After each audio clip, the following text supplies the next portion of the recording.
chill, you see the core side of it. And what you're looking for is a story behind the news. We bring it to you from Lagos, the commercial capital of Nigeria. Giving you all sides and political stories round the clock. Every detail from the start line to the final whistle.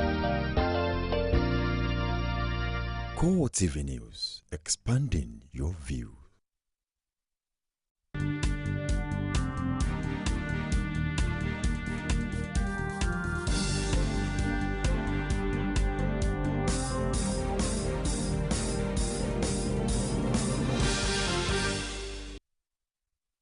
Hello there and welcome to CoreTV News at 7 with me, Sabena Izoku.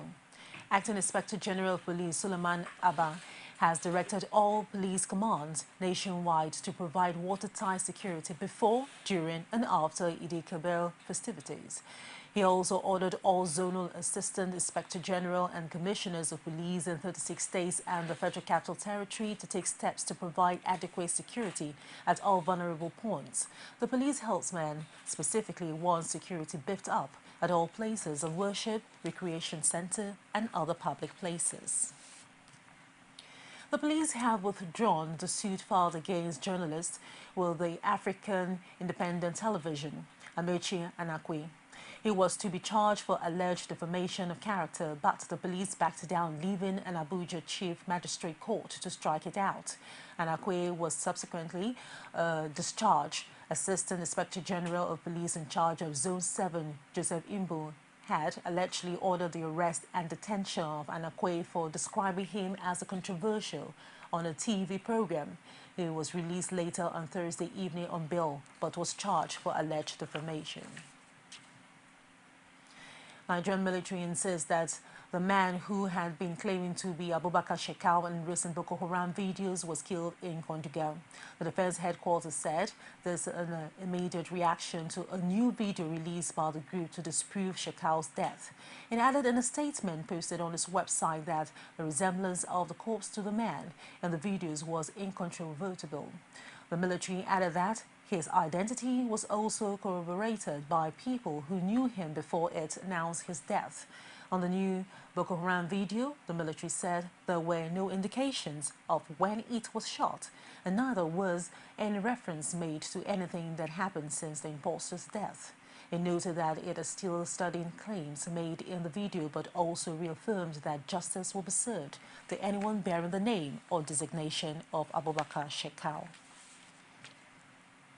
The Nigerian Army has set up a 10-member general court-martial to try 97 soldiers for mutiny. It also fixed October 15 for the commencement of trial. President of the newly inaugurated court, Brigadier General Musa Yusuf, revealed that 15 officers are part of the 97 soldiers listed for trial. He also assured Nigerians that the soldiers would get fair hearing. These are some of the officers and men of the Nigerian Army who are to be tried for mutiny. They were brought in chains and soon after began praying. But their mood changed as soon as human rights lawyer Femi Falana showed up.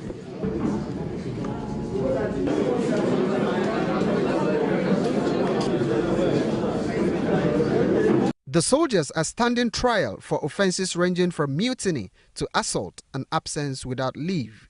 But conscious of the criticism that trailed the recent conviction of 12 others, the army authorities are keen on a more open exercise. Let me further assure you that the General Court Martial will base its decisions and findings only on the facts presented before it. In other words, in carrying out our tasks, we promise to follow the injunction of the Greek philosophers, that is Socrates, who stated, and I quote, that we are going to listen cautiously, we are going to answer wisely, we consider soberly, and in deciding, we are going to be very, very impartial. The soldier's lawyer is, however, not convinced of a fair trial, and he raised a number of issues with the army authorities. That having regard to what operates in the military establishment, is the legal department not likely to have given legal advice before these charges were framed. This is our objection to the involvement of anybody from the legal department as judge advocate.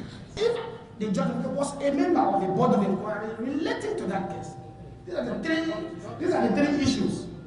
These are the three issues that the court must look at. If you believe, although the court has not been sworn in, that it's left for the judge, it's left for the members, I mean for the accused persons, to look at these conditions I've just given as provided by the Armed Forces Act, and then object to it. If they can say that the judge advocate was the investigator of the case, or acted as a commanding officer, or was a member of the board of inquiry, then they can have right to object. Best of my knowledge, the army has its own way of doing things. The division of labor, which is strictly adhered to in the army. As it is, the military police are solely in charge of investigation of all criminal matters.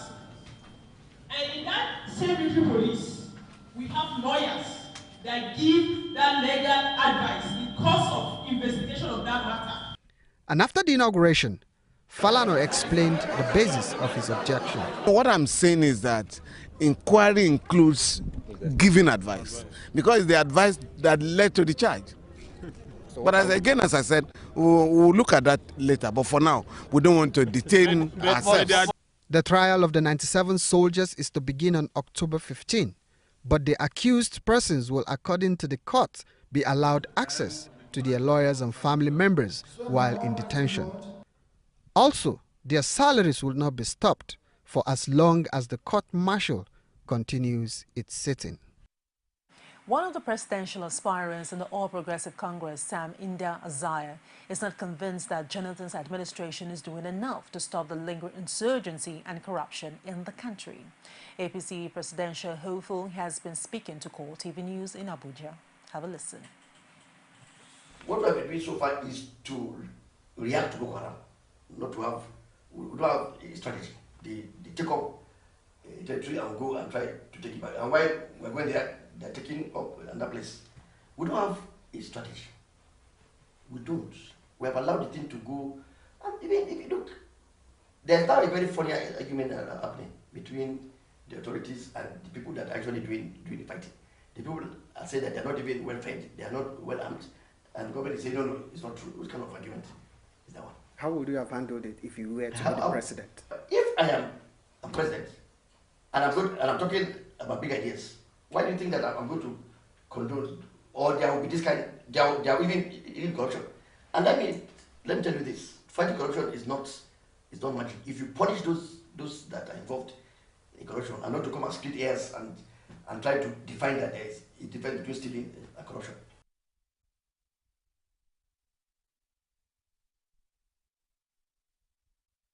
Now over to Ekiti State, the civil servants have embarked on an indefinite strike over the non-payment of the salaries by the state government. The workers under the aegis of the Joint Negotiation Council say the action is necessary after several failed promises by the state government to settle their August and September salaries. The state government described the strike as needless and promised to pay the salaries as soon as possible. Rashid, who has been monitoring the situation, filed in this report.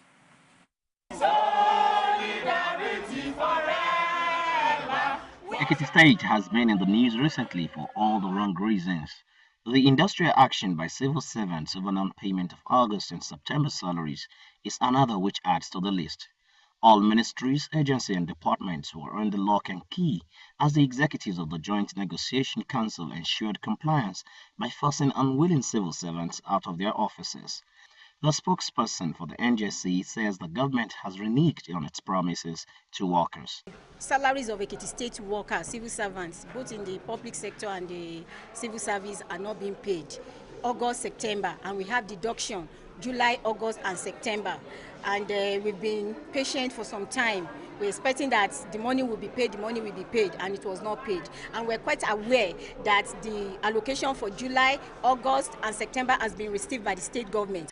The state government, through the head of service, Bonifa Musaya, and Commissioner for Information, Tayo Ekundayo, however, say the delay experienced is not in its character. Talk to the banks ahead of allocation, get some funding then they get the money back as soon as allocation came in. But banks became jittery after the election, and for so many or certain reasons, it's like we've not been enjoying their cooperation. Because of this transition period, we found out that the opposition party gave instructions to the banks that we were dealing with not to oblige us with this bridge loan that we accessed in the past. And that was what put spanners in the works. Though the workers agree with the statement that the government of Ekiti State does not owe salaries, but say promises made on the matter before now have not been fulfilled, which has led to their resolve for a no salary, no work policy. You see, we have been negotiating for some months now, and it has always been promises upon promises. But now that we have realized that there is no sincerity in the promises being made by the government, we have no other alternative than to embark on this strike. The government, however, called on the workers to resume, assuring that salaries will be paid soon.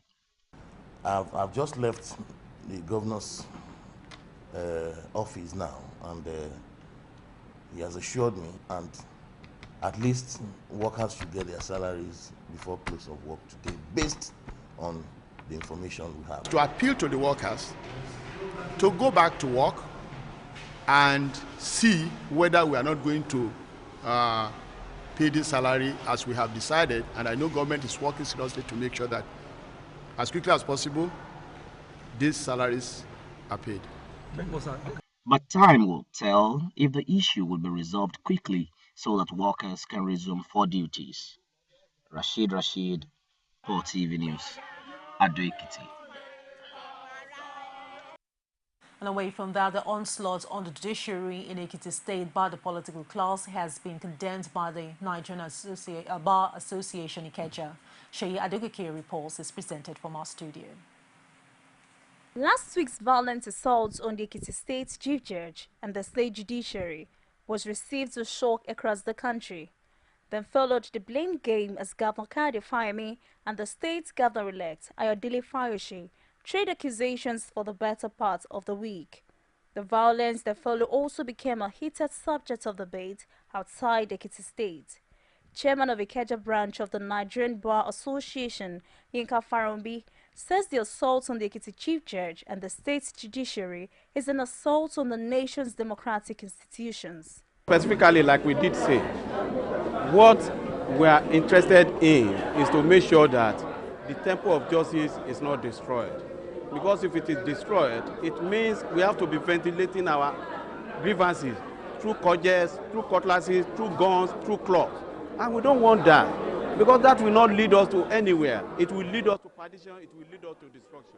So we are saying today that NBA Ikeja is opposed to anything whatsoever that will cage the judiciary. The General Secretary of the Ikeja NBA, Sheyi Olawumi, is concerned about the implication of the violent action on the Ekiti judiciary and beyond the state. He wants those found culpable in the Ekiti Unpleasant Act punished to serve as deterrents for those hoping to take the nation's judiciary for a ride in future. The unfortunate incident at Ekiti is dangerous for our democracy.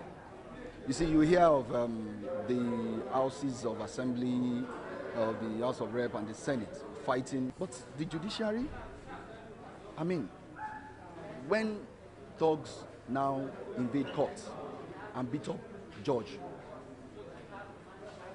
what next do we expect?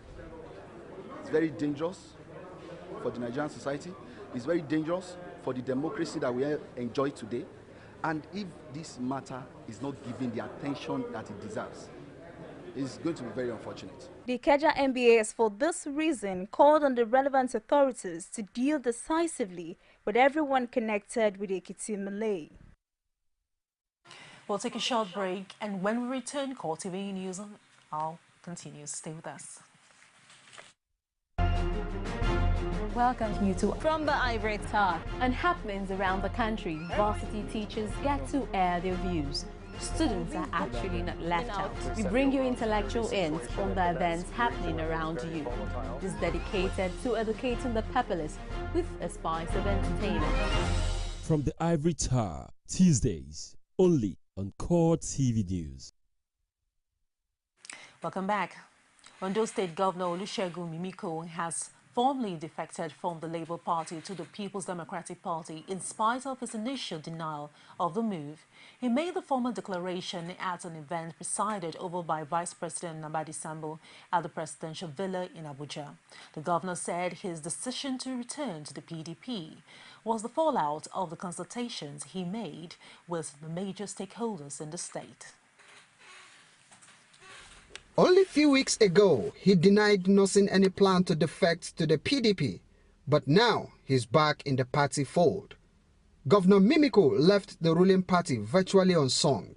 This time, Vice President Namadi Sambo led a high-profile PDP team to welcome him. And basking in the euphoria of the reception, the governor declared that his decision was a product of wide consultations. Our fault lines as a nation have been further cemented on the altar of partisan bickering. Yet the nation goes on hurting, and our democratic institutions go on cracking under pressure. Even so, I am so very well persuaded that if we manage to remain on this democratic governance track, once and all, Nigeria has a good chance of living above its present challenges. The reception party was clearly glad to have the governor in its fold. Vice President Sambo says Mimiko took the right step in the right direction. Your Excellency, you have always been our partner in transformation. And indeed, your coming back home is highly and deeply appreciated.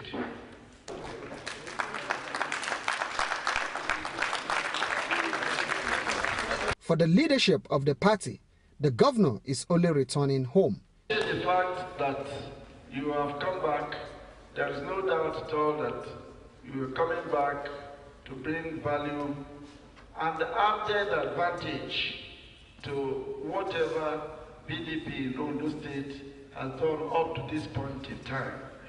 Leaders of this country have been coming and filing, coming back to the party, the PDP,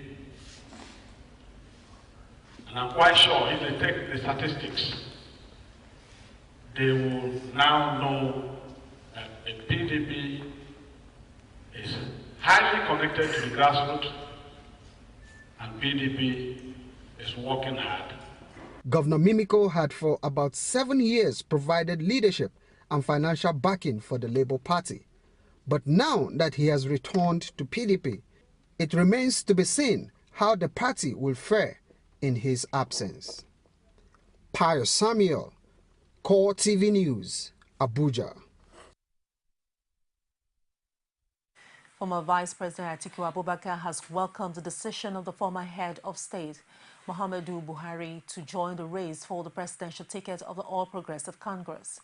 Atiku Abubakar said in a press statement personally signed by him that he also looks forward to confronting him in an open, free and fair contest. He noted that the task of rescuing Nigeria is a duty all APC leaders are committed to, especially as the country has floundered for far too long. The former vice president insisted that himself and Buhari share a common concern about rescuing the country from the PDP. The People's Democratic Party, PDP, has held a rally in Yola, the Adamawa state capital, to canvass for votes for its governorship candidate, the acting governor of the state, Amadou Umaru Fintiri. Correspondent Martins Dixon was there and filed in this report.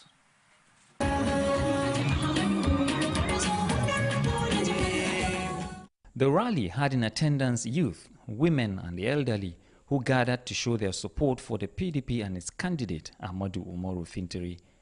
Top political figures in the state were also in attendance, including some governorship candidates who contested the party's primary election with the acting governor. They stated reasons why they are now supporting Fintiri to win the by-election. Adamawa is a PDP state, and in terms of confidence, I'm very, very confident we will win this by-election and we will continue the legacy of the PDP in the proper way. We should have the spirit of sportsmanship. When you lose, it's not the end of life. You should support the person who has won, especially when you are in the same political party. Of course, the person who has won has been my speaker, is the acting governor. For sure, we will support him to make sure that he wins this election hands down. While addressing the rally, the state party chairman, Joel Madaki, encouraged the people to vote massively for the PDP. The acting governor, Umaru Fintiri, thanked the people for turning out to show their support to the party. He frowned at the politics of religion and ethnicity, insisting that he will ensure that infrastructural development receives the attention of his government. Martins Dixon, CoreTV News, Yola. Former Minister of the Federal Capital Territory, Nasir El-Rufai, has declared his intentions to contest for the Kaduna State governorship seat on the platform of the All Progressive Congress. El-Rufai hinged his decision on his desire to rescue the state from what he termed bad leadership and economic backwardness. The former minister made his interest known shortly after presenting 16 branded vehicles to the APC leadership in the state ahead of the 2015 election. He argued that the People's Democratic Party has nothing tangible on ground in Kaduna State to show for, being in power for over 14 years. And after the break, Hong Kong Chief Executive Leong says he will not resign. There's more after this. For the break, stay with us.